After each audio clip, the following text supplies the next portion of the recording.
Hello, everyone, and welcome to another episode of the EFL Fantasy Podcast.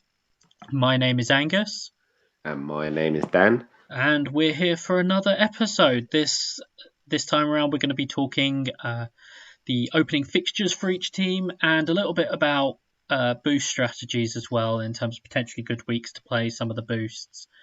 We're not going to. I'll tell you now, we're not going to cover overhaul in that because. Obviously, that's very team dependent and strategy dependent, and we won't be covering the two captaincy boosts because, again, those are kind of dependent, but it's just sort of, whenever your captain and your vice captain has a good week sort of thing. So the main three I'll be covering on that is away days, park the bus, and midfield dynamos.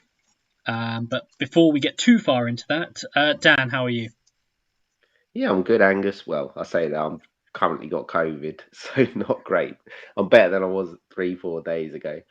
Um, yeah, I think we obviously got all the information before it dropped the game last Friday, and it dropped. I don't know when you saw it, but I was up ridiculously early because I've got kids, and I went on just out of habit, and it was live. So um, I don't know what my ID is, but Um, I was one of the first on. Yeah, obviously FPL didn't launch that Friday, so we got a bit of I don't know advertising or whatever it is before FPL launch. So a bit of buzz. Yeah, But and yeah, yeah, obviously we had that sort of time cushion, and there'd obviously been quite a lot that had gone into building it up with the price drops, the price reveals that we got to do, and the price reveals that the guys from Manon and guys on Gaffr and Lowest FPL reactions got to do as well. So hopefully that whetted a lot of appetites. Like I said, we're going to do a bit on today on fixtures and boosts, or for a lot of people, chip strategy. Jamie isn't with us today. He is in Ireland today watching Stoke, so we can expect extensive scouting reports on Stoke. Jacob Why Brown scored, didn't he? why they're not getting promoted this season and that sort of thing. Um, might also get him to tell the story of his very controversial amendment to Guinness as well, which I saw a number of comments on. But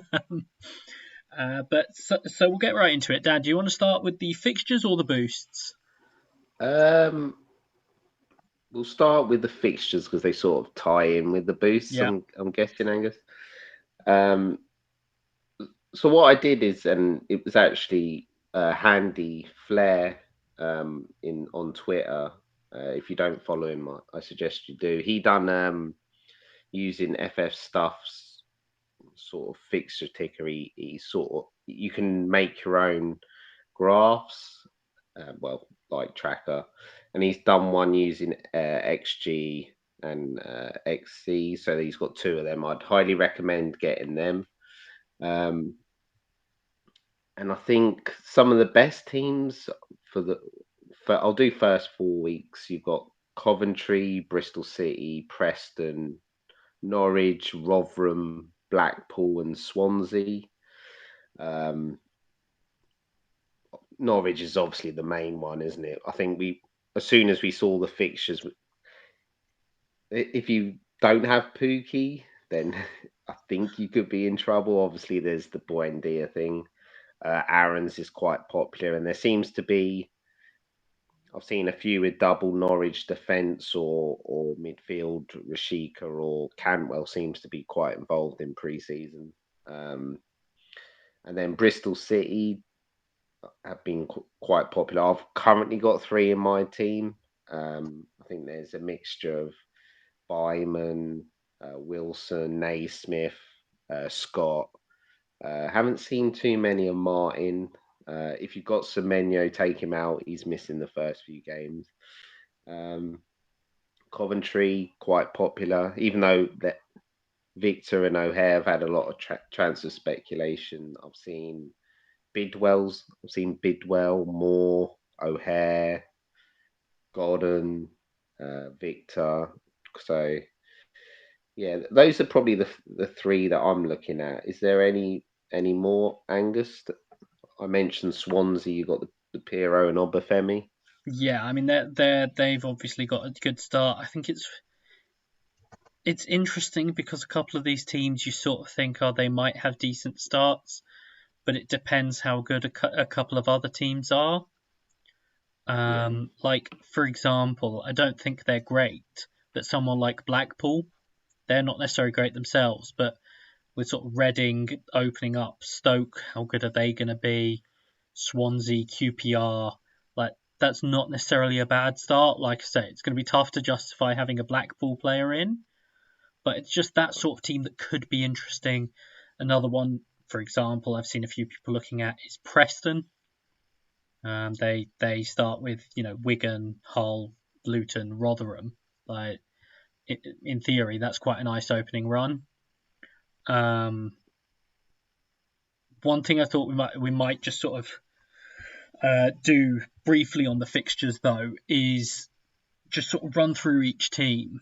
There's opening sort of four fixtures and just give brief thoughts on them. yeah, Just sort of like whether we think they're an initial avoid, that sort of or take advantage of that sort of thing. So I'll start from the top. So we've got Birmingham. Their first four, I'm just going because it's the first four I can see. I can only see 1 to 4. So Luton away, Huddersfield home, Cardiff away, Watford at home. Um, Even if we didn't think Birmingham were one of the worst teams in the league, apologies to Birmingham fans. Surely those fixtures make them an avoid, really, don't they? yeah. I don't even know who I would consider. Maybe Colin. Um, I think Etheridge is quite popular early on. yeah, but he's got that contract thing. I don't with he might have to have a pay rise if he plays so many games. So they might even bring someone in. I just not a fan of Birmingham. I'm not saying they won't have Yeah, options, but I'm just not going anywhere near near yeah. Birmingham at the minute. I think that's pretty clear. Those fixtures aren't particularly nice either. Blackburn, they start off QPR at home, Swansea away, West Brom home, Reading away. So a mixed start for them, but what are your thoughts on them based on the fixtures? I don't hate Blackburn. I think if you want to maybe have a midfield option like a Dak or a Buckley, you can bench him. I'm guessing for that West Brom or maybe the Swansea game, you don't want to play him. So I'm not against them. Not sure I'd pay the premium price for Brereton Diaz though. Yeah, I mean I've got Markande in at the moment. Um, Yeah, he's another good option. Potentially, people might also be looking at Hedges, depending on how they're sort of going to line up. But I think it's a mixed bag for them, that opening one. But that's where sort of one of those sort of cheaper guys, maybe a rotation guy, could be an option based on those fixtures. But like you say, the top end for someone like Brereton Diaz, those fixtures are enough to put me off personally. Blackpool, like I said, Reading home, Stoke away, Swansea at home, QPR away. What are your thoughts on them based on those four? I might be tempted with a goalie if I'm playing 2 4.5. So if we can work out who's an option, I don't hate having a goalie. Maybe Marvin Ekpiteta.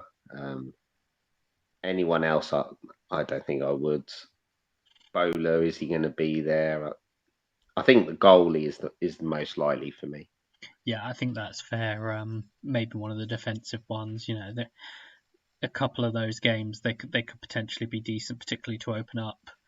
Bristol City, we spoke about them being very popular, so we won't go too far into them because we've spoken about what a good start we think they have. But just to tell people those fixtures, that's Hull away, Sunderland at home, Wigan away, Luton at home.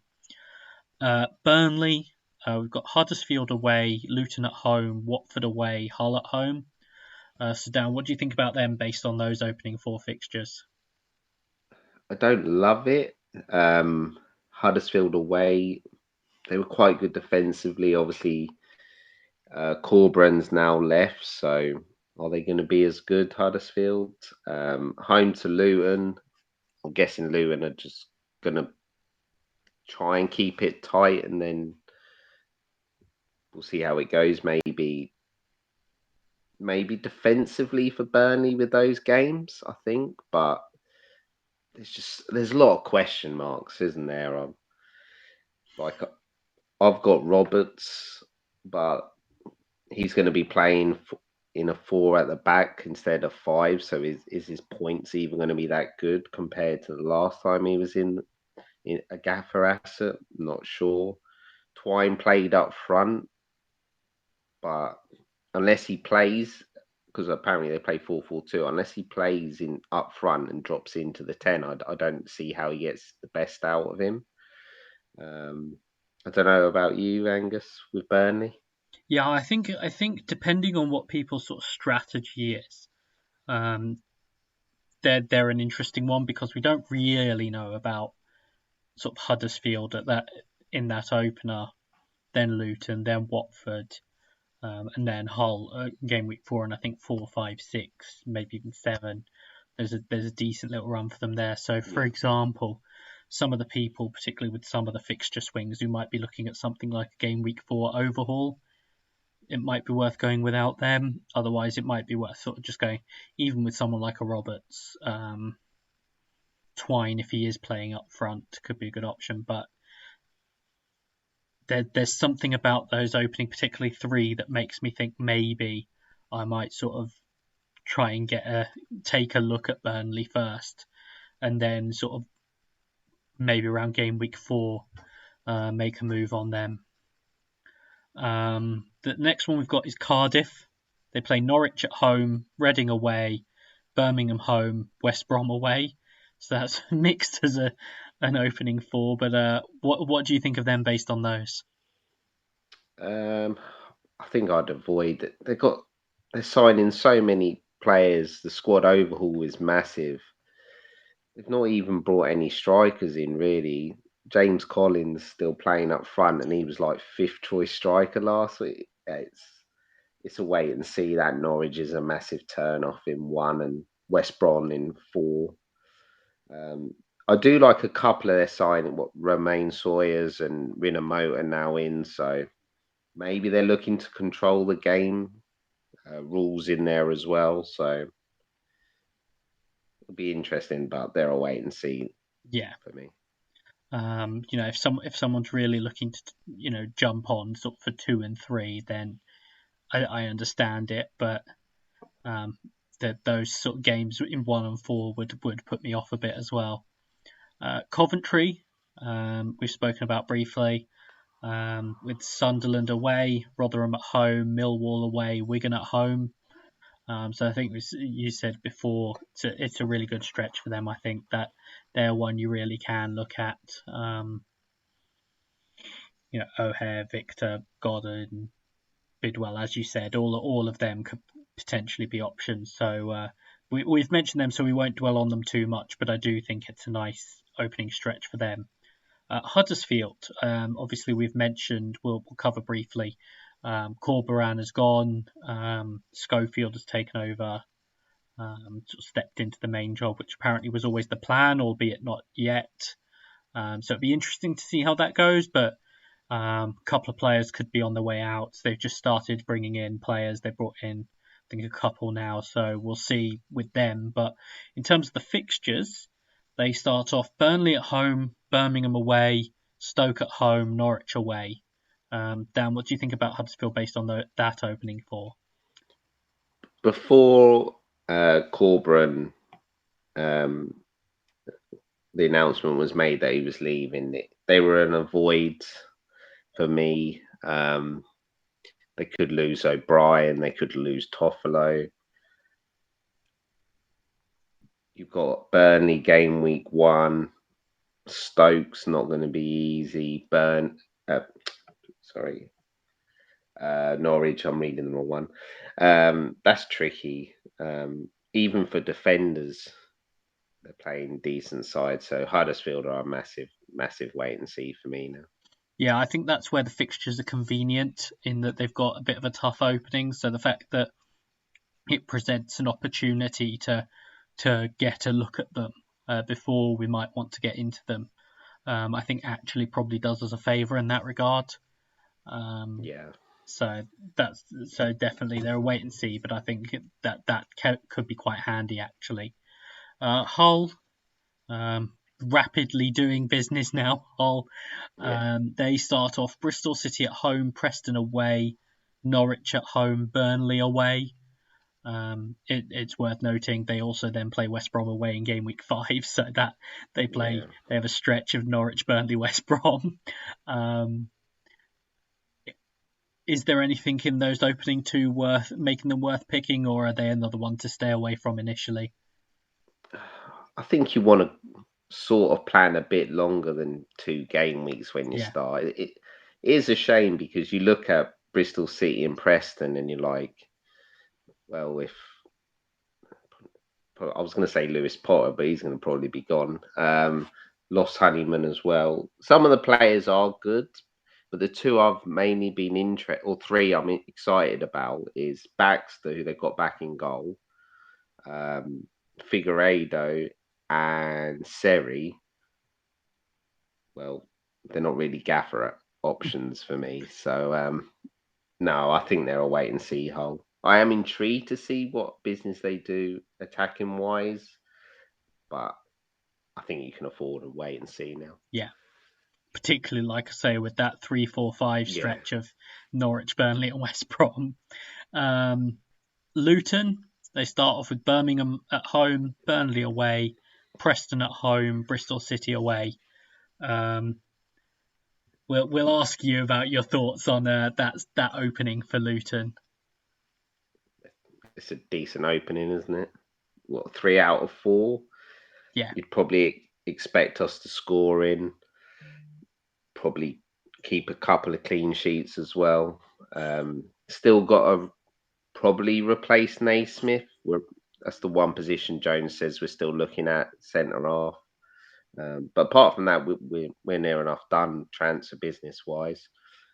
Signed Morris, signed Woodrow, Freeman's in, got Horvath, the goalie. Um, but it's only two options. It's Bree or Adebayo, I think. Still Angus. I don't know about you. yeah. So I think the opening is decent, and I think it lends itself to going with a Luton player or two. I'd probably go with one in terms of some of the options in other spots because it's a Yeah, good opening, but essentially some teams have better. yeah. But I like particularly Bree with that opening, but I do think it's a decent start for people to look at Luton players. The next one we've got is Middlesbrough. They play West Brom at home, QPR away, Sheffield United at home, and Stoke away. What do you think about that start, Dan? It's not easy, is it? No. Um, West Brom and Sheffield United at home, Stoke away, QPR away. I wouldn't pick an attacker anyway. They got none, so that's not the issue. I think defensively, I think they'll keep a couple of clean sheets there, just because the games will be quite tight. And then if they do and they nick maybe the odd game 1-0, you probably get decent bonus or maybe the defenders as well. Um, yeah, I wouldn't look at any attacking players though for Middlesbrough in that. I don't think. No, I mean I started off on I have started off. I haven't done anything on double defense. This stretch might be enough to put me down to one Yeah, because it's not easy. But that will be something for me to consider. I think it's not enough for me to be put off, particularly on the defensive side. But it is something where you reevaluate slightly, particularly if you were looking at a double up, where particularly like we've said with some of the fixture stretches that other teams have initially, you might sort of look elsewhere. particularly with one of those spots. But Millwall at the next one, they have Stoke at home, Sheffield United away, Coventry at home, and Swansea away. What do you think of that opening stretch? Yeah, it's not terrible, is it? I think knowing Mill, they'll probably end up with like 5 points, a win, two draws, and a loss. That'll be typical Millwall. Don't hate getting a defender from Millwall, um, but I also think you can wait and see maybe on a Honeyman or Fleming or well, Phoebe's probably not an option with some of the good fixtures from other teams, but yeah, I would never go against like go against anyone who has a Millwall defender, to be No, honest. no, they're always reliable. You know what you're going to get from them. A lot of people, maybe us as well, will overlook them for vast stretches of this season because they're not the most exciting picks, but they'll be there and there or thereabouts again in terms of particularly defensively points. But yeah, I think it's a reasonable start. It's not the best start, but if someone wanted to go with one of them, I don't think it'd be the worst idea either. And I don't hate those. I think there are better options initially than Honeyman, but someone like him, I don't mind people looking at someone like him at his price. Fleming, at his price, I'd probably wait, have a look first. But I think they're fine, particularly as an opening stretch. We've discussed Norwich, so we won't dwell too much on them. Cardiff away, Wigan at home, Hull away, Huddersfield at home. That could be a very nice opening stretch for them, particularly with the uncertainty we've talked about with Huddersfield, who would theoretically be the toughest team there. So that could be very nice for them. Preston, again, it's another one we've touched on, and I don't know if there's anything you want to add on them, Dan, but they start with Wigan away, Hull at home, Luton away, Rotherham at home. I don't know if there's anything you want to add with them. Just Lowe's obviously came in halfway through the season, so he's starting to sign a few players. I think Robbie Brady's come in. Yeah. He'll be playing left wing back. If they can keep him fit, you'd like to think he'll have good delivery. I think 5 million may be a decent price, but I struggle to look past Daniel Johnson for Preston. I know Whiteman's 5.5. I think he ticked over quite nicely. Maybe a bench option. Yeah, and strikers, Reese isn't terrible, but I just think there's better options. Yeah. QPR, we've got Blackburn away, Middlesbrough at home, Sunderland away, Blackpool at home. What do you make of that opening stretch for them? Do you know, I've not really looked into QPR, and that's not terrible, is it? No, as I was saying it, I was like, that's not bad. I think it's because the Willock news broke that he's not going to be fit. Yeah. Whereas I would go Willock. Chair's probably the best option. Although it seems like they're playing four at the back during pre-season. So, what's the left back? Powell. Powell. Yeah. I think he was quite attacking at his former club, so he might be on the radar. It's Chair, isn't it? Maybe a cheap one like Amos, or it seems to be like a centre mid might break out, and they're quite cheap. So maybe your fifth midfielder might come from there. Yeah, I mean, I could wax lyrical for a while about Michael Beale. I love Michael Beale. I think it'd be interesting to see how it goes, but that is a good opening stretch, and I do think someone like Chair could be an interesting one. I've seen some interest in the likes of Amos. Sam Field is another one scored in their friendly today. Powell, I think, will be one that people look at. I think, interestingly, I've seen a few drafts knocking around with Seni Diengin, which I don't hate either. I don't love it, but like it's not the worst idea. I've seen worse ideas in drafts than Seni Dieng. But no, I'd be looking at outfield player, probably primarily Chair. or one of the real budget ones. But I think I'd want to maybe have a look at which one was going to break out. But I can safely say I will not be recommending Tyler Roberts. But that's all I'll say on Tyler Roberts for today. Reading, they start with Blackpool away, Cardiff at home, Rotherham away, Blackburn at home. Decent start, isn't it? Very decent. Starting to get a few players in the door, aren't they? Yeah, they're not going to have to play a five-a-side team anymore, which is good. Yeah, I'm just glad on Gaffr they've got more than 3 centre mids now, or midfielder options. Hoylett, they got him back for another year. Aziz has signed. I think they've loaned a player from Forest. Looking at them, someone like a Zhao could do quite well, but I can't trust Reading, can you? Especially defensively. But No.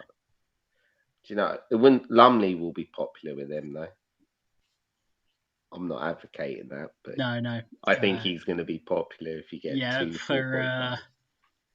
for people who were listening to us last year, I think it's very clear what we think of Joe Lumley. We're not going to get too deep into players at the moment because we will be doing our sort of full team by team previews. But that's a decent opening stretch for Reading, I will say. And it may tempt some people into looking at an option from them. You might just get a bench option. What Ince, Ajaria, they're both Even cheap, Hoylett. aren't they? Hoylett as Yeah. well. It's not terrible. No, not at all. Rotherham, the next one. They start off with Swansea at home, Coventry away, Reading at home, Preston away. Not the worst run for them. I don't know what your thoughts are there. I like goalie, whoever's first choice. Yeah. I think they actually got a decent run for probably longer than that as Yeah. well. Maybe 3 or 4 more games. So yeah, I like a Rotherham goalie who you can 2 4.5s. I don't hate. Like Wiles centre mid. He's a box to box. He's been linked with Burnley. I don't hate him as an option. So yeah, you're not going to start maybe like a Bramall or Peter Kioso at wing backs. Not terrible for your cheap fifth defender either. Yeah, I think it's a decent opening run for them. It'll probably tempt some people in, but we'll see. Sheffield United, they have Watford away, Millwall at home, Middlesbrough away, Sunderland at home. What do you think about their opening? Do you know Sheffield United are one of those teams? I don't think I've seen any players with have Sheffield United. They've not been talked about at all, have they? No. Um, like Bogle's injured, so you'd guess Bulldog starts 6 million. Not the best run with Watford and Middlesbrough there. Yeah, I think that's the I'd, other thing putting people off actually is that those opening fixtures don't exactly look great. yeah, and also the one who I need to see when Dye plays. Yeah. Because if he's still playing up front at 7.5, he's a good option. Don't you think, Angus? No, nothing else from me. I mean, we'll get more into them, like I say in the previews, Yeah. but I think it's a mixed opening for them. Yeah, I agree. Stoke, Millwall away, Blackpool at home, Huddersfield away, Middlesbrough at home. What do you make of that opening for them? I like defenders. I think if Flint starts, maybe Sutar, Timon. Millwall, you'd expect to be a close game. Huddersfield will probably close. Middlesbrough will probably be close. And then I know we haven't looked forward, but then if you look from 5 to 8, Sunderland, Blackburn, Swansea, Reading, it's not terrible if you want like a defender for Stoke, I don't think. wouldn't go anywhere else. So. Yeah. A mixed start for them. Those tough games in there would probably be enough to put me off, but at least Yeah, initially. but like if you, well, I think Flint's 5 million. You can bench Flint, and then like it depends if you're doing overhaul or anything like that. But then you then go into 5 and 8, and you can basically play him every week. So I don't hate having a Stoke defender. I don't think. Yeah. Yeah, it's certainly possible.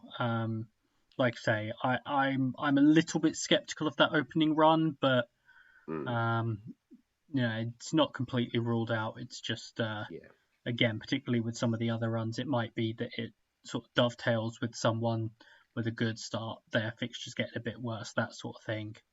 The next team we've got is Sunderland. They start off at Coventry at home, Bristol City away, QPR home, Sheffield United away. What do you make of their start, Dan? yeah. I'd be happy to get some assets from Sunderland. Goalie, I think, is another good option. Patterson, I think they've not brought a goalie in, so I'm guessing he's number one. And then you'd expect them to create chances against Coventry, Bristol City, and QPR. So I think maybe a Pritchard or a Roberts, or they signed Jack Clark today. He's not been priced yet. And then Stewart up front. It's not terrible. So there's options for Yeah, Sunderland, yeah, and I think and that they're good. that opening run is potentially decent. And there's a couple of sort of potentially tough games in there, but it's an interesting opening for them, so I wouldn't rule them out. Next one we've got Swansea. This is one I think we will talk slightly more about. They start with Rotherham away, Blackburn at home, Blackpool away, Millwall at home. Um, this looks like one of the better opening stretches a team has. I don't know what you think, Dan. Yeah, I think Piero and Obafemi are going to be the main shouts here, aren't they? Really felt they started to click towards the end of the season, attacking wise. So Piero's 1 million more than Obafemi, so maybe get a little split in that. Got Patterson as well. So yeah, I think having a Swansea option could be a good idea. Not sure if I trust them defensively, although Fisher's at 5, not a terrible price for a goalie, I don't think. Yeah, I think that opening means that there are definitely options throughout the team, depending on probably one or two other things they do. But I think they're probably well set up. So um, yeah, I'd they're probably a team I'd be looking to have assets from to start the season. Watford, the next one we've got, they start off Sheffield United at home, West Brom away, Burnley at home, Birmingham away. So the thing I've been saying, particularly with when we've said we don't really know what Watford are going to look like, is the good thing is we've got three games at the start where we're not really going to want them to have a look. With that Sheffield United, West Brom, Burnley start. Would you agree with that, Dan? Yeah, I would. Um, you just don't know who's going to play. Well, they had 35 players the Yeah, other week, so it's a bit of disaster, really. Because if they end up keeping someone like um, Sarr or something, he then becomes a really good option. And then it's like, because of the way the new manager wants to play, it's wing backs. We need to know who are playing the wing backs because they could do really well. But they've got 3 or 4 right wing backs they could choose from. I think left backs a bit more settled, but it's just a massive, massive wait and see. And there's that thing where I can't remember the player he played near enough every minute in pre-season, and then he got sold, didn't he? Estupinian. Yes, Yeah, he was in my team. He was in my yeah. team, and So then we found out that like he'd been sold. Yeah, that was great. But yeah, I think that's the big thing for me is that we've got this sort of initial tough stretch to get a look at them yeah, and get a feel for how they're going to line up. The next team we've got is West Brom. They start off Middlesbrough away, Watford at home, Blackburn away, Cardiff at home. I think it'll be really interesting to see what people do given those opening two games. I don't know what you think, Dan.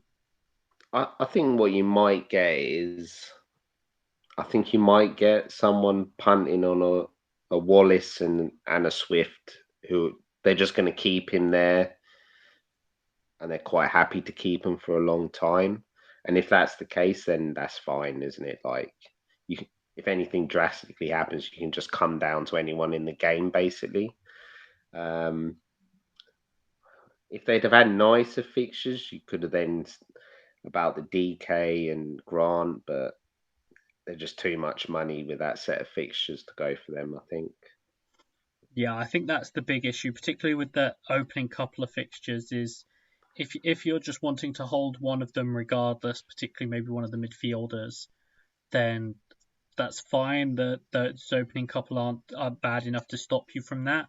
But it might make you sort of just wait and see the first couple, particularly see how it's going to all line up.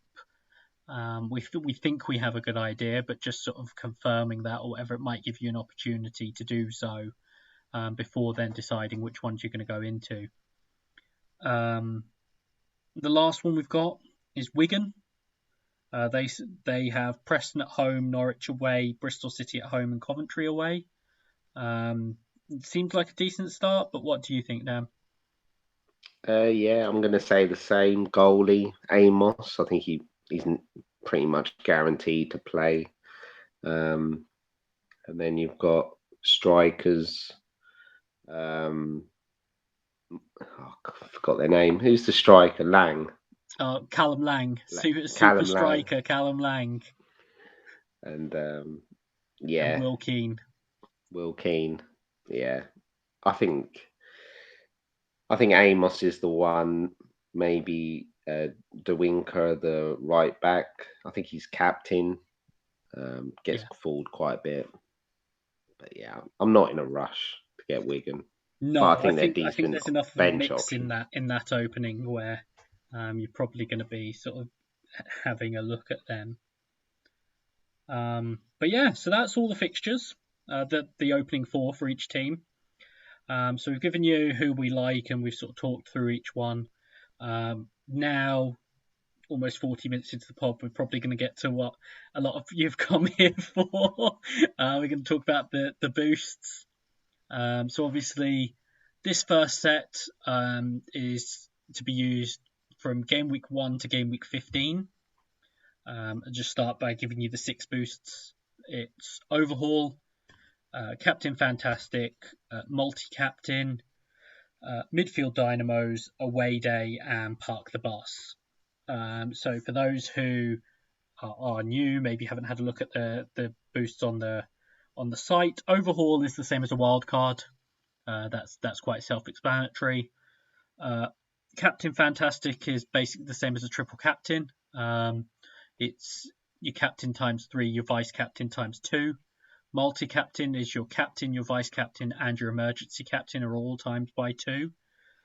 Park the Bus is all of your defenders are times by 2. But it also means you have no captains. Because obviously you're effectively getting 5 captains there. I mean, I would say as a base point, if you're playing Park the Bus, start all your defenders. There is Midfield Dynamos. I think it's Midfield Dynamos. I'm just going to double check quickly. Yes, because there are 2 with similar names. It's Midfield Dynamos, where all your midfielders are times by 2. Again, no captains because in theory you've got 5 captains there. And Away Days, which is obviously sort of the headline one, where every player with an away fixture is times by 2. That does not include your substitutes, because I know that's a question that comes up quite frequently. It's just your starting team, so that might well be 11. You might go with sort of 8, 9, 10, but it's just the players playing away in your starting lineup who count for that. So, like I said, in terms of Overhaul, I'm not going to talk too much about weeks to play that because That's very much strategy dependent. A lot of people, it's if issues come up, it's the same sort of thing. You can plan in an overhaul. There are certain weeks for that. Like I've said, game week 4, for example, with some of these fixture swings, for the likes of Watford, after the first 3 weeks, could be viable there. But otherwise, it can be very team specific. So I'm not going to go too much into that. Same with Captain Fantastic and Multi-Captain. So that's very sort of team specific. I could just pick, a number of weeks when Norwich and West Brom, for example, have good games, or Norwich and Burnley or whatever. It really depends, and you can sort of see those weeks. You don't necessarily need to plan for those in the same way, and that's the other reason why I don't want to get too far into those, because, like I say, there isn't as much planning that goes into that. You just sort of you have a good week for it, you play it. Not literally, but that's how it can work. So the main 3 I'm going to focus on is away day, park the bus, and midfield dynamos. I'm going to start with away day because I'm fairly certain that will be the one that most people will be looking to play. And I've got 5 weeks that I've looked at potentially for away days. These aren't the only ones. I decided to pick out 5. There are some ones that I liked that I didn't include. There are some ones that I didn't like that you might like that I didn't include. So I've gone with 5. And I'll start off with one of the more interesting discussion points so far, which has been a game week 1 away days. Now, obviously, a lot of people have been looking at it. Some of the fixtures you have, in terms of a game week 1 away days.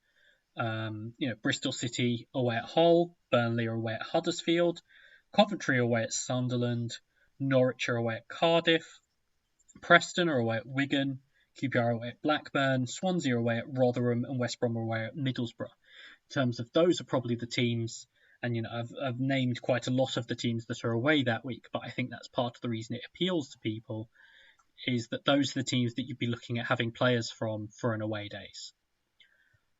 I'm not totally sold on a week 1 away days.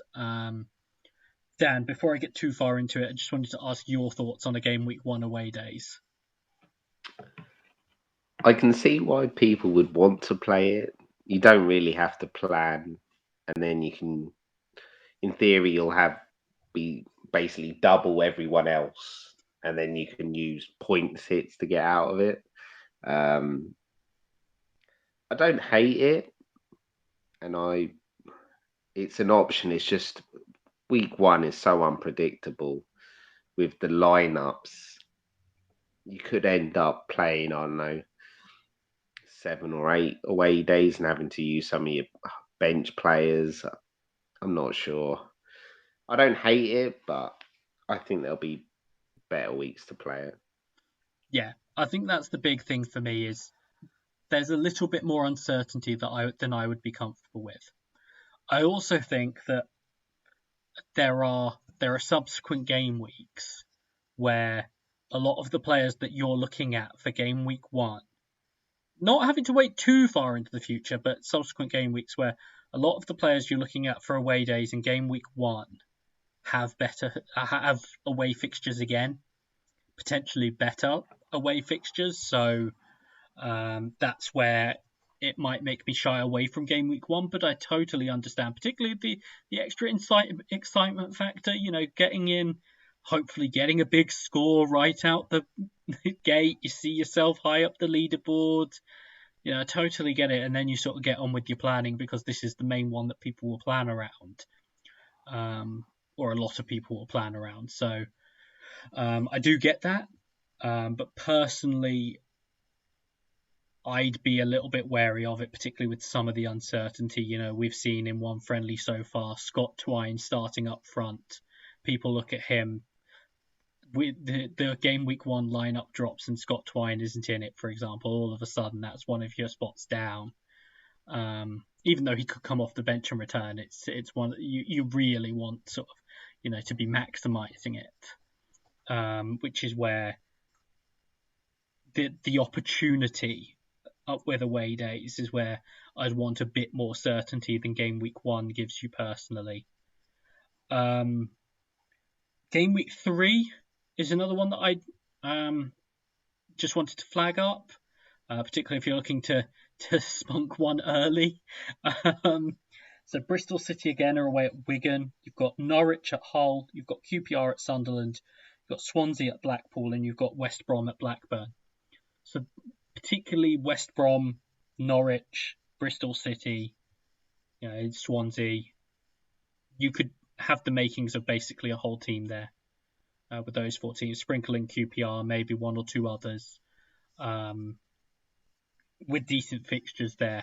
So that's sort of the thing for me, where it's like, particularly looking to play it early, I don't think this is the best one, but I do think there's the opportunity there, particularly with a couple of those big hitters in Norwich and West Brom having decent fixtures together, decent away fixtures together, where you could benefit. So it's just particularly if people are really want to get it out the way. It was just a suggestion about maybe delaying to game week 3 rather than game week 1. Before I get too far ahead, Dan, I don't know if there's anything else you wanted to add on that sort of idea. I think I'd like game week 1 better. I think you look Burnley away at Watford. Maybe defensively it'll be a tight game, but I think the big one is Coventry playing away to Millwall with their attacking options. Not having Coventry could be an issue. I think. I think I'd like game week 1 better. Yeah, I think by 3 probably starting to know the lineup, so it's a balancing act. But I think I'd edge towards game week 1 and risk it. I think. Yeah. So now we get onto one of my favourites, which is game week 6.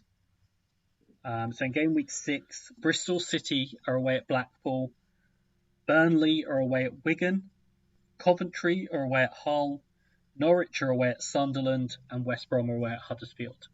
So the big thing there that jumps right off the page, Burnley, Norwich, West Brom. Yeah. That's the big thing there for me, is Burnley, Norwich, West Brom. You've then got nice fixtures, like I said, you just mentioned Coventry. Coventry have a potentially good away fixture there. And Bristol City. I think, you're going to spot a theme with a lot of these. Bristol City, people are going to be looking at their assets, and there's some potentially decent games for them there. And game week 6 is another one. If you're looking at that lineup, someone like a Scott, particularly if he's playing one of the defenders like a Wilson, Vyman again, like that sort of week, you could look at a couple of the other ones as well. But those are the headline ones for me. Preston potentially against Cardiff. Sheffield United are away as well. I wouldn't love them away at Luton, but it's another one of the bigger teams with an away fixture in the same week. Swansea are away that week against Middlesbrough, which is a little bit tougher, but that's where it sort of swings and roundabouts for those who are looking at playing someone like Etheridge in goal. If he plays, they're playing Rotherham in that week. So that sort of thing as well. So that's where for me, I really like game week 6 for away day, and it's mainly that sort of the Burnley, Norwich, West Brom. I don't know what your thoughts are about game week 6, Dan. Yeah, I like game week 6 mainly for the reasons you said. You've also got the Bristol City and the Coventry; they're massive, and I think game week 6 would be the one out of the 3 you've said so far. Yeah, so we'll move on to a couple that are a bit later in the set now. In part, I wanted to raise the idea of playing it a bit later as well, because I think people are getting a bit overexcited about playing something like this quite early. So I just wanted to mention a couple that come later on. One of those is game week 12. So in game week 12, you've got Burnley are away at Cardiff, Luton are away at Hull, Middlesbrough away at Coventry, Millwall away at Blackburn, Norwich away at Blackpool, QPR away at Bristol City, and Watford away at Stoke. So a few of those, it's obviously slightly tougher away games, but just demonstrating the number where you could potentially fill out the squad with single options. Like Middlesbrough, it's potentially a tougher game away at Coventry, but if they're as good as we think they're going to be, particularly defensively, that could still be a perfectly viable week for them. Mentioning a couple of those teams like Millwall, who are away at Blackburn, a week where you can have a Millwall defender as well, that could sort of boost things, particularly if Brereton Diaz is gone. Blackburn might struggle a little bit in attack, so they're sort of there. But you've got Burnley, you've got Norwich, you've got Watford. At that point, Watford you would think will be settled into what they're doing. Burnley at Cardiff and Norwich at Blackpool, and then mixing in a couple, particularly, Luton at Hull as well. I think there's something there. I don't like it as much. Like I say, this was largely about sort of picking out a couple of weeks later in this stretch. But I do think it presents some options, particularly with some of those teams. Like I say, Burnley, Luton, Norwich, Watford, where you could still get a decent team out. I don't know what you think about that one, Dan. Yeah, I think it's better than maybe like game week 3 or something like that. But like you said, everyone wants to play away days early, where maybe it is wise to wait. You've got a lot more data. You've got settled lineups. It's just, can you build your team exactly that long to have or plan it, unless you use an overhaul to get into it. But I don't hate it then. We'll see. It's not my favourite. The one thing about game week 12 is, you do have that Burnley, Norwich, Watford as well. I think you want to have at least 2 headline teams playing away when you play it. Ideally 3 or 4, but you want at least 2. And the last one I'm going to mention in this is game week 14. In this case, you have Bristol City are away at Birmingham. I did say Bristol City will come up a few times. Burnley again are away at Coventry. Middlesbrough away at Millwall. Sheffield United are away at Stoke. Watford are away at Blackpool. Downside with this one, for example, is you don't have an away game for Norwich or West Brom. That's where probably the argument for it would be undercut, in that you're losing a couple of significant teams there. I mean, and then you've got a couple of teams like that theoretically have good away games, like Cardiff are away at Wigan, but are you really going to want a Cardiff player at that point? But maybe it's clearer by that sort of stage. But you've got Burnley and you've got Watford, you've got Sheffield United, and you've got Middlesbrough, and Bristol City again. So it's just sort of demonstrating that it is viable to wait. But for me personally, the standout is game week 6, unless you want to go for it game week 1. That's where I would come down on it. I don't know what you think overall, Dan. I just wanted to bring up game week 13, Angus. You got Blackburn away at Cardiff, Coventry away at Bristol City, Millwall away at Rotherham, Norwich away at Reading, Preston away at West Brom away at Preston. I think that might be decent. Yeah. I think, like you said, I think 6 is the one. Although could be interesting to do game week 1 if you just want it out of the way and you feel confident. I don't hate that either. Yeah, I think those are the 2 that I would recommend. I don't mind, like I said, I think that you can find viable weeks all the way through. Like I've picked out 5 there. Like I say, there are a couple that I like that I haven't included. There are a couple that I don't like as much that I have included, just to present a balance. But I think a lot of people will probably be able to find a week they like throughout. But like I say, the big thing for me is I would be trying to get at least 3 of the bigger hitters in 1 week, playing away in 1 week, to play it. That's the sort of overarching advice I would give. Is to find as many of those sort of bigger teams in playing away in 1 week when you play it. particularly because you then might be able to give yourself a bit of a cushion with things like the bench and whatever, with the options there. So next we're going to move on to Park the Bus. And for this, I was just looking for weeks where, a number of the better teams have decent sort of fixtures, particularly decent fixtures, but particularly that might line up decently defensively. So continuing the theme, I think you could play. I've picked out quite a few, but I'll sort of run through some of them quicker than others, particularly because some of them I've covered in the away days section.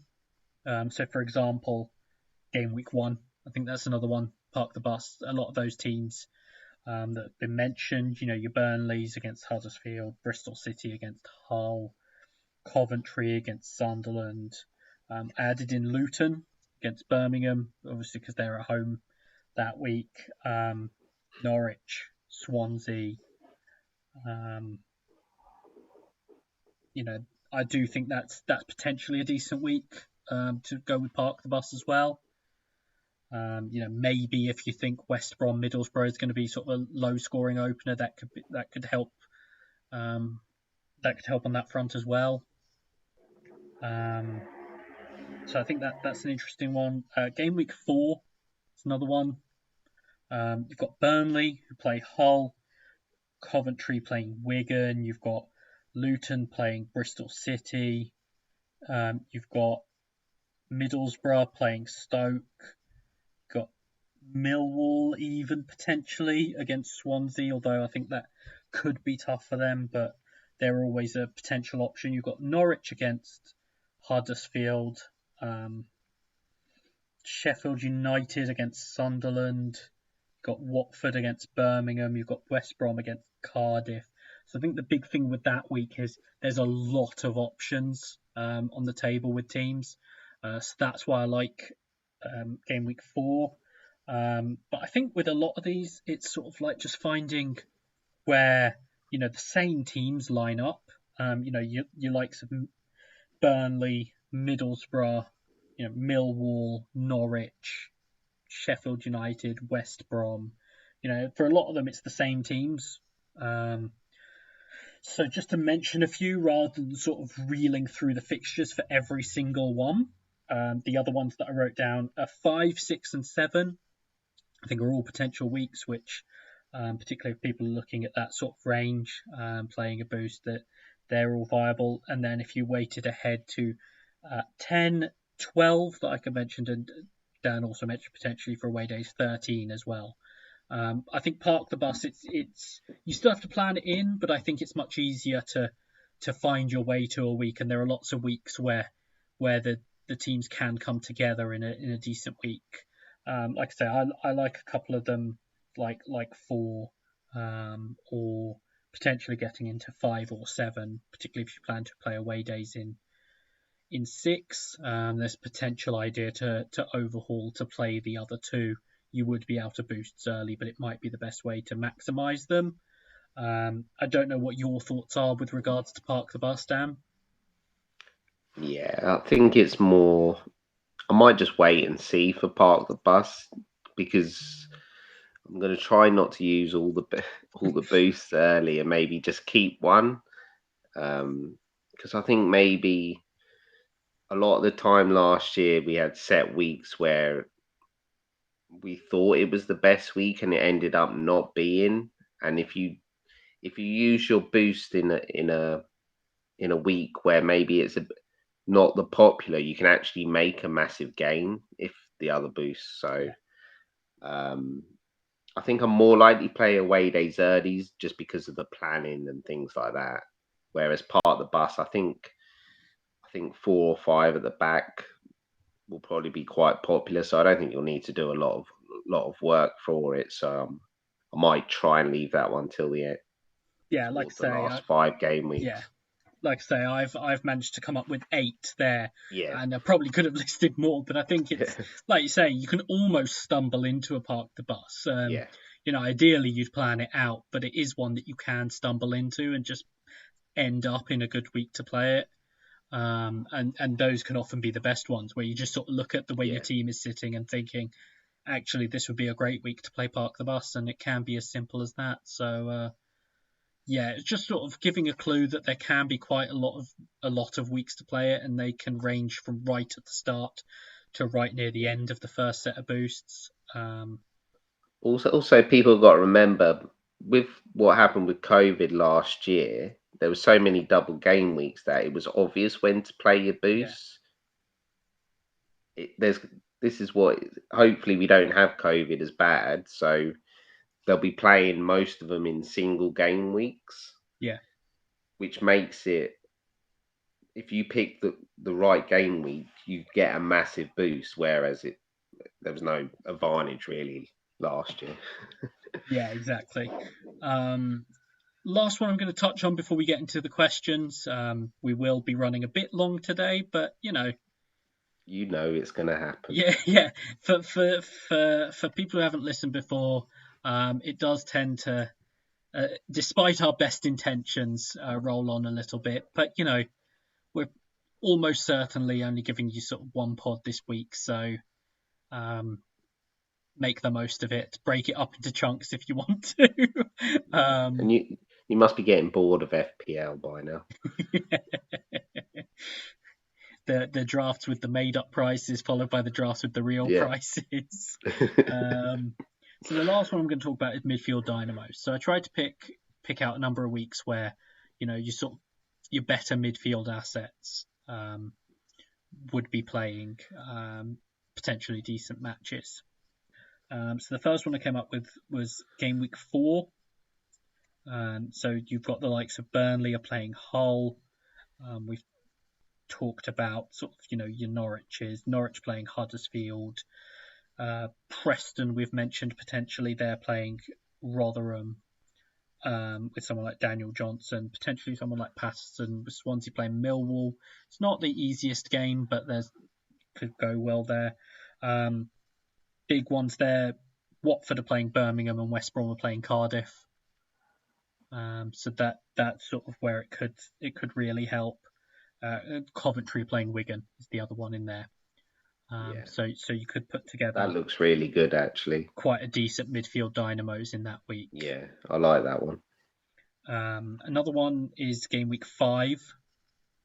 So in that week you've got Bristol City again playing Cardiff. Burnley are playing Blackpool. Coventry are playing Huddersfield. Middlesbrough against Reading. Norwich are playing Millwall. QPR are playing Rotherham. Sheffield United are playing Blackburn. Watford are playing Preston. West Brom are playing Hull. So obviously that's another one that has the makings of a significant midfield dynamos with the fixtures there, particularly when you look at the combination of Burnley and West Brom, with Blackpool and Hull, and then adding in some of the other options around that. Game week 7, along much the same lines. Burnley are at home this time against Millwall. Coventry play Preston. Norwich are against Birmingham. QPR against Hull. West Brom against Wigan. It's Sheffield United against Reading. So again, it's another one where it's quite easy to put together a midfield dynamos. The other 3 that I'll mention briefly, so as to not go on for too long, but it's the same sort of game weeks towards the end of the set. Game week 10, game week 13, and game week 14. Laying out some of the teams that you're looking for there. If you look at those weeks, you'll find a lot of the same sort of teams with decent fixtures in there as well. And I think it's just indicating as well, you can play your boosts early, you can play your boosts later. I don't know what you think about some of those weeks, Dan, for the midfield dynamos. I think what's interesting with the midfielders, there's a lot of players that could leave, or we want to see how they do. Like if Swift and Wallace become really good options, you want to get, well, maybe double, but you might want to pick a good week for West Brom, Cantwell, Rashika from Norwich, Burnley, Twine or McNeil. Um, so Sheffield United maybe and die. So maybe wait a few weeks to see what players are definitely starting, and then pick a game. I think midfield dynamos. I like that one. I'm gonna try and use that. I think. Yeah, so I think there's some interesting weeks. Hopefully, I've given you a range of weeks to sort of look at. Like I say, I think those are the three. Even though we've said with Park the Bus you can stumble into it, those are the three that are most likely to require any sort of advanced planning.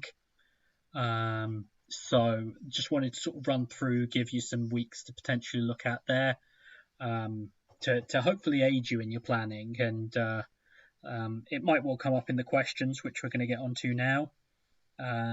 These are in no particular order for anyone who's new here. It's literally just how it comes up on my Twitter when I'm reading the questions. Actually, it would help if I had been slightly more organised. We had a previous question elsewhere that I wanted to open up with because I think it's an interesting one from Aaron, who asked, of all the teams you've said you're not looking at players for players in the first half of the pod, which team do you reckon is most likely to be this year's Huddersfield? So we'll base that with the opening fixtures. I think we'll just work that into the opening sort of few fixtures. Particularly, I think that we talked about Huddersfield going overlooked last year and doing well. Who do you think are the most likely ones for us to overlook and do quite well and sneak up on us? So I think with Huddersfield, I think they're talking about because they had no double game weeks. Yeah, We said that their assets would go overlooked. Um, I think it might be like maybe Watford early on.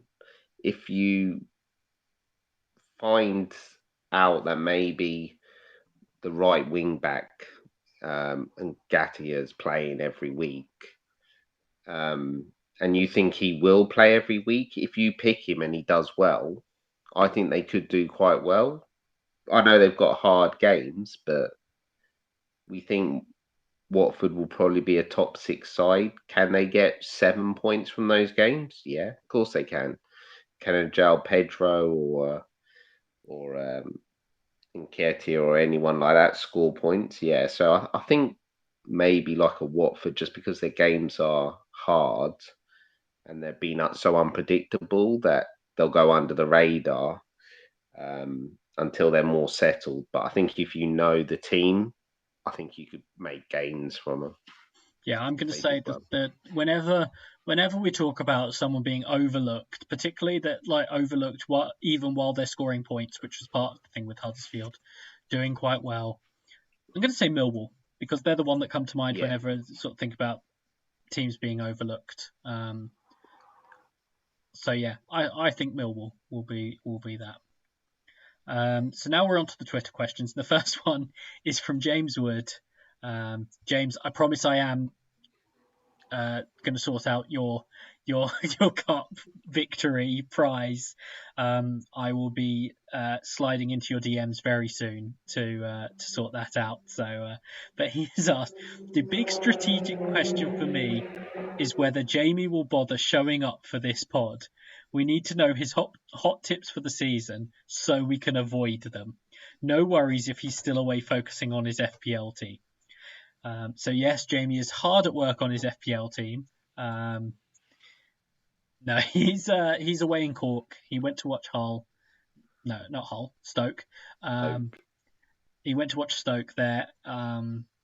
Yeah, this pod was arranged relatively last minute, and it turned out on the days we could do, he was either going to be at a cricket match or in Ireland watching Stoke. So that's why he's not here. He will be back. By the time we come back to you with the previews and everything. So he'll be able to give you all the players that you should avoid, particularly when he tips top goal scorer for the season.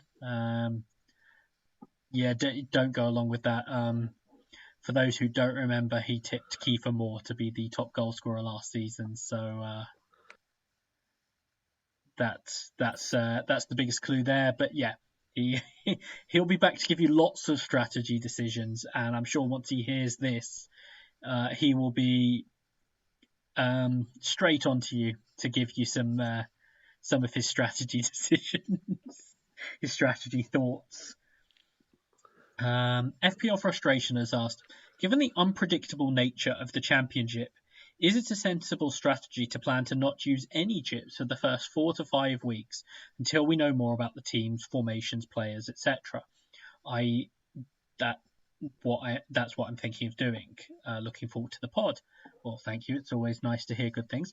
What do you think about that, Dan? About just not playing any boosts in the first 4 to 5 weeks?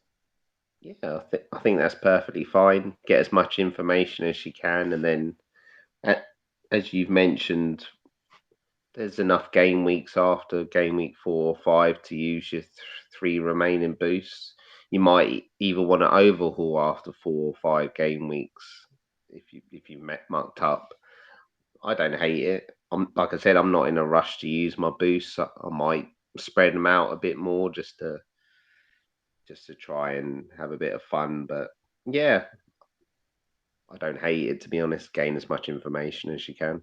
Yeah, I think that's the big thing. There's no sort of, I mean, the first thing I would say is there's no correct way of playing it. Like, there's better ways. There's sort of, probably better ways, but there's no right way of deploying your boost. So I think that's a perfectly viable strategy. You might end up missing out on something that you might have done well in one of the early weeks, but more information is always good, particularly when it comes to things like selections, systems, trends, that sort of thing.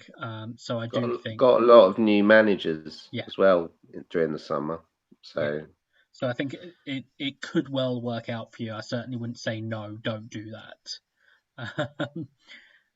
So yeah, the next one we've got is from Nonstop FPL. He's asked for the best 3 strikers to begin with. He said, do we use one as a dead spot to save money or use a midfield slot instead? Cheers, looking forward to all your pods this season.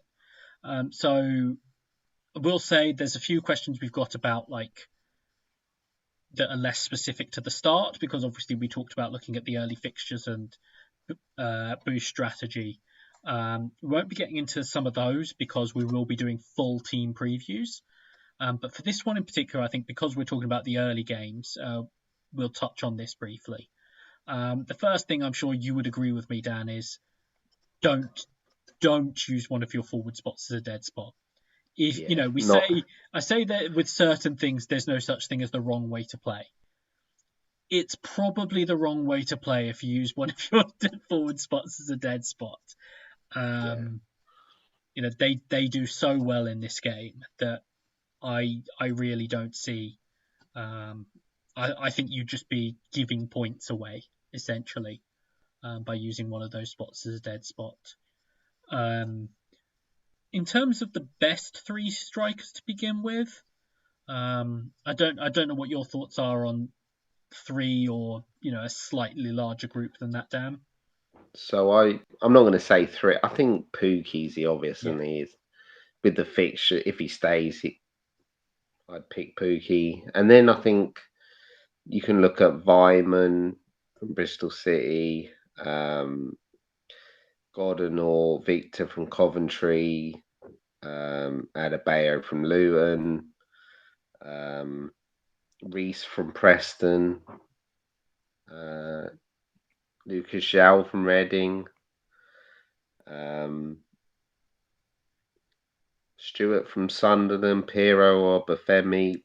There's loads yeah, of options, and depends how you set your team up. I think Pookie's a must, and then you just pick out the 2.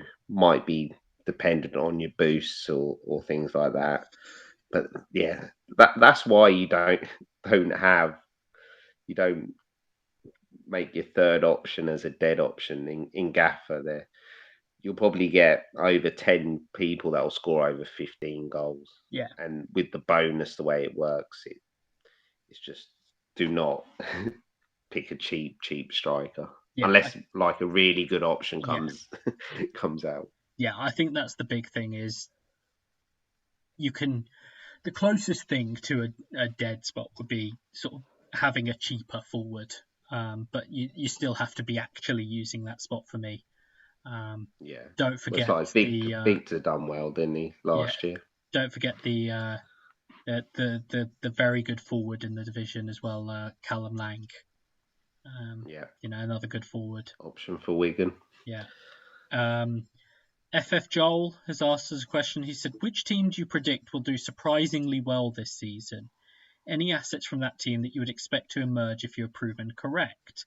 So we don't want to go too far into this because, again, it treads on the toes a little bit of our preview. But just one tip from you that you think will do surprisingly well this season. I'm gonna say Sunderland. I Yeah. think because they're going to do quite well. Not like amazingly well, but I think because they've just come up, their players are priced nicely. I think there's a chance we could have two or three options at points during the season. Just because I've mentioned my love for their manager already. I think a lot of people are expecting a bad season or a significant drop off from QPR. Just saying, Yeah, I think they could surprise people. Although I don't think that surprise will have anything to do with Tyler Roberts. Uh, FPL Commander has asked us a question. He's asked us, in your opinion, from each of you, 3 picks from relegated sides and 1 to look out for from promoted one. So like I said, we won't be covering some of these questions because we're going to be doing full previews on all 24 teams. And we don't really want to tread too much on what we're doing there.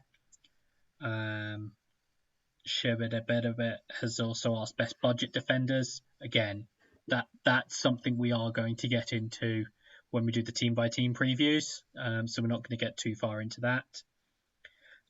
Rob Pick, I think this is a question for you, Dan, has asked us, which chip strategy allows me to maximise the sheer genius that is Luton Town? So I think any sort of week where I mentioned a Luton fixture, that's a must for you, Rob. That it's as simple as that. I think you've got your captain fantastic in game week 1 when they play Birmingham. yeah, Morris, and then you can put Morris and Woodrow Woodrow. as vice. Yeah, Morris and Woodrow. I think that doubles up for you as being able to capitalise on the genius of Barnsley. Yeah, And yeah, I think you want to look at something like a park the bus in game week 8 when they play Wigan, James double Green. up minimum on them there, and midfield dynamos, something like that, or away days when they play Stoke in game week 9, because we all know Yeah. Stoke aren't very good, so that jumps out. So there you go, Rob. There's a strategy for you, and you get to enjoy Barnsley as well, which I know you're very optimistic about Barnsley for this season. Given that Rob Pick has asked at one point whether there's a League Two fantasy, shows his feelings for this season. FPL Dronic has asked us. A lot of people are going 5-2-3. Should we rule out mids completely? So I think this is an interesting question. No, but I think that is probably either way you're going to allocate less of your budget or just less of your players, like you're saying with things like 5-2-3, maybe 4-3-3, where you're not going to look to maximise the position as such in the same way. But I don't know what your thoughts are on this, Dan. I'm not convinced. I think we saw last year with the changes they made with the extra point for the assist and the clean sheet, and the players do better for bonus as well. Yeah. Key passes, shots. I think there's a lot of 5 at the back, and I'm not starting 5 at the back. I'll be doing 4 at the back, just because I think there are good options that we've seen, especially last year and the season before, in midfielders where they can score well. So yeah, 5-2-3. I won't be playing unless it's part of the bus. So I think the best approach, I would conclude that by saying, is probably to have.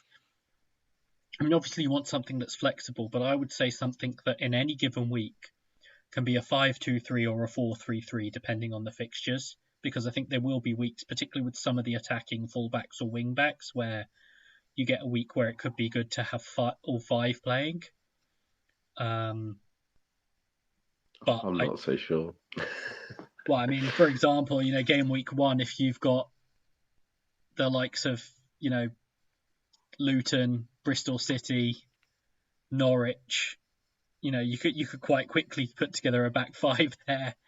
Oh yeah, there's definitely options, Yeah, but I think we underestimate how well they do on the bonus. Midfielders do, I think. yeah, but like I say, I think it's just one of those things where you're probably going to look to have something that can be flexible between those two, Yeah. depending on the week, rather than planning in I'm going to play Oh yeah. 5-2-3. Yeah. Because if you've got, say, someone like a Kane Wilson who could be good some weeks, but other weeks when they're playing like Norwich, you're probably going to want him on the bench. Yeah. Like I said, it could be 3-4-3, it could be 4-3-3, it could be 5-2-3. It all depends on your structure. If you're going for, at the minute I'm on three big, Kane Wilson, and then a cheap midfielder. So I'm probably not going to play five at the back. So, but I don't hate five at the Yeah. back. Like there are some really good options, but I think 4-3-3 will probably end up being the best. So the next one we've got is from Albion Easter, who says, which chip, if any, would you use on game week 1? So which one would you be playing in game week 1 then, Dan? Away days. You can set up. You can pick basically a free hit. Wouldn't you? That's the one. Yeah. I think if I were going to blow one on game week 1, I'd go all out and play away days. Yeah. I think that's. Can you imagine if you get that player that hits a hat trick or something? Yeah, I mean that's the thing, isn't it? That's the really dream. Good. But yeah, it would be away You do days. get some freak results. Yeah. It's also why, for me, just for reference, if you're playing away days, if possible, I'd look to have an extra player on the bench. Yeah. An extra away player on the bench, just in case.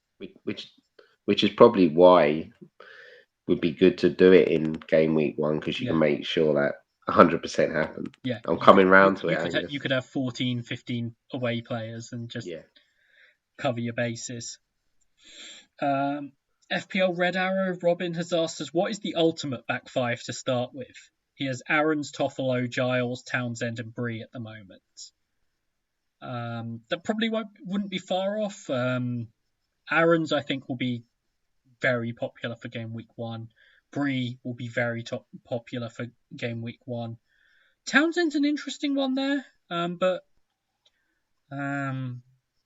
particularly if you think you could get a low-scoring game between Middlesbrough and West Brom to open up, then having Townsend and Giles could be good.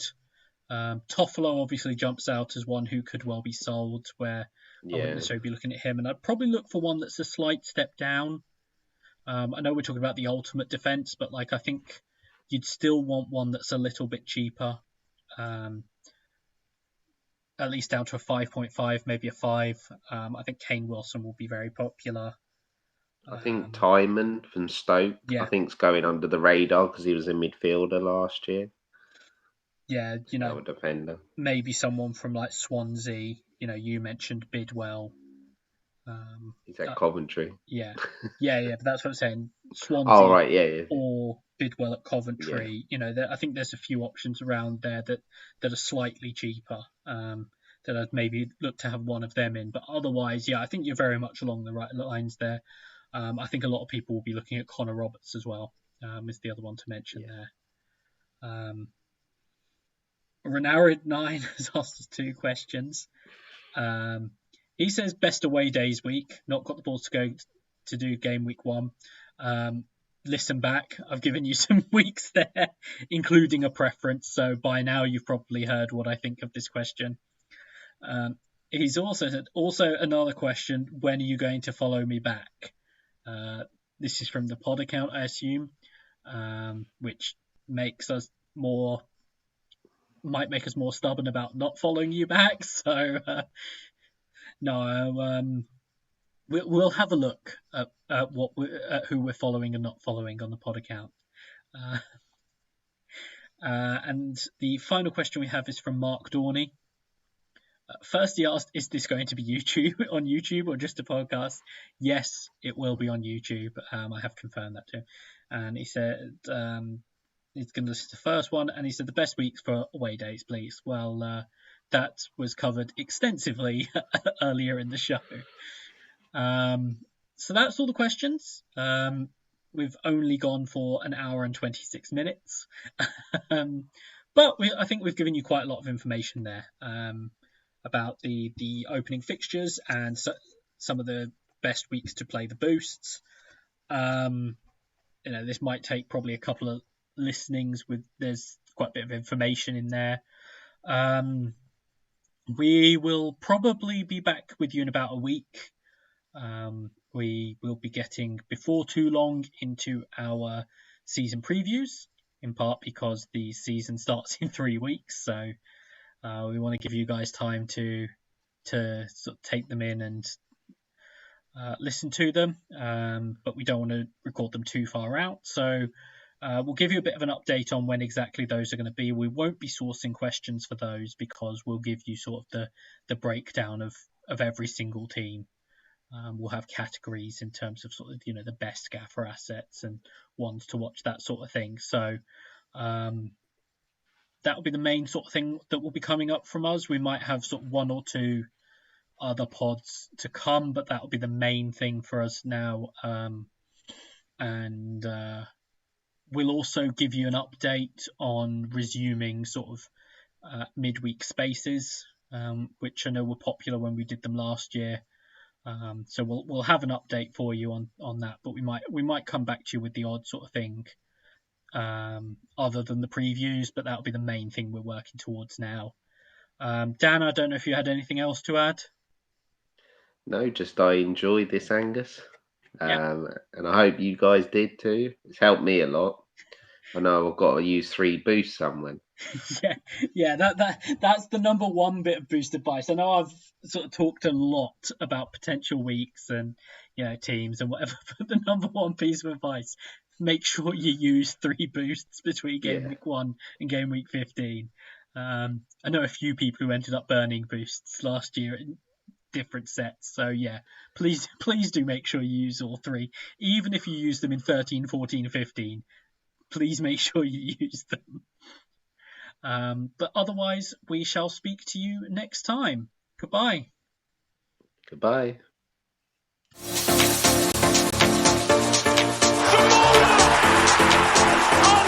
Unbelievable!